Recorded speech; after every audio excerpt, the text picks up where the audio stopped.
अगला है question number 4 start हो रहा है, गुणनखंड कीजिए। इसका पहला क्वेश्चन है तो इसमें सबसे पहले हल लिख के लिखेंगे। दिया है अपने पास क्या है, a की घात 4 माइनस b की घात 4। तो इसमें पद देखेंगे, पद कितने हैं, एक और एक दो।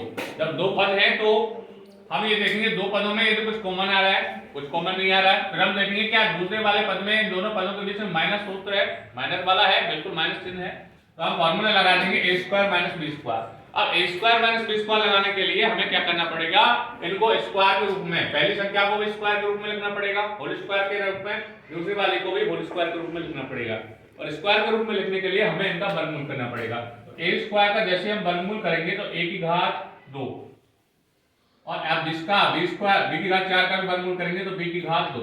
अब इसका होल स्क्वायर में लिख देंगे इसको माइनस b स्क्वायर का स्क्वायर। तो ये वाला फॉर्मूला अपने पास क्या बन गया, ये एक तरह से ऐसा a square minus b square जो होता है a प्लस b और a माइनस b।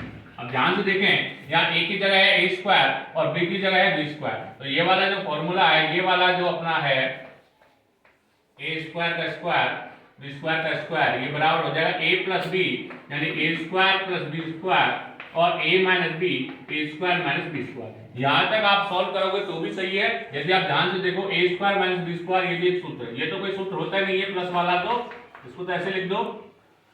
लेकिन ये वाला a square minus b square ये सूत्र होता है a plus b a minus b।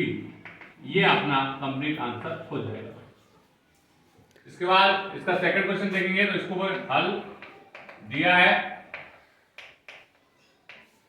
लिखेंगे इसको p की घात 4 माइनस 81। ध्यान से देखेंगे दो पद हैं, बीच में माइनस चिन्ह है, तो हम a square minus b square लगेंगे, a square minus b square.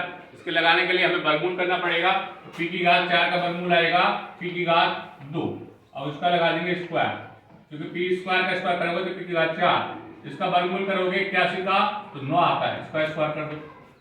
ये फॉर्मूला बन गया अपने पास। ध्यान से देखेंगे a square minus b square जो कि होता है a plus b a minus b।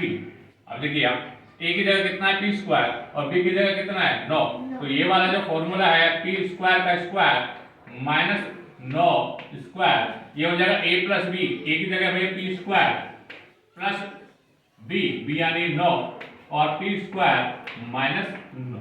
देखिए यहाँ तक अपना आंसर सही है। लेकिन देखिए a स्क्वायर ये तो कोई फॉर्मूला नहीं है a स्क्वायर प्लस b का, लेकिन a square minus b square इसको हम ऐसे यहाँ तक छोड़ो तो भी सही है, लेकिन आगे यदि सॉल्व करना चाहो ये तो सेम रहेगा। इसको हम लिख सकते हैं p स्क्वायर माइनस 3 का स्क्वायर। अब ये और सॉल्व कर सकते हो, p स्क्वायर प्लस 9 ये तो होगा नहीं, ये होगा a square minus b square जो होता है a प्लस b और a माइनस b। यहाँ तक भी आप सॉल्व कर सकते हो।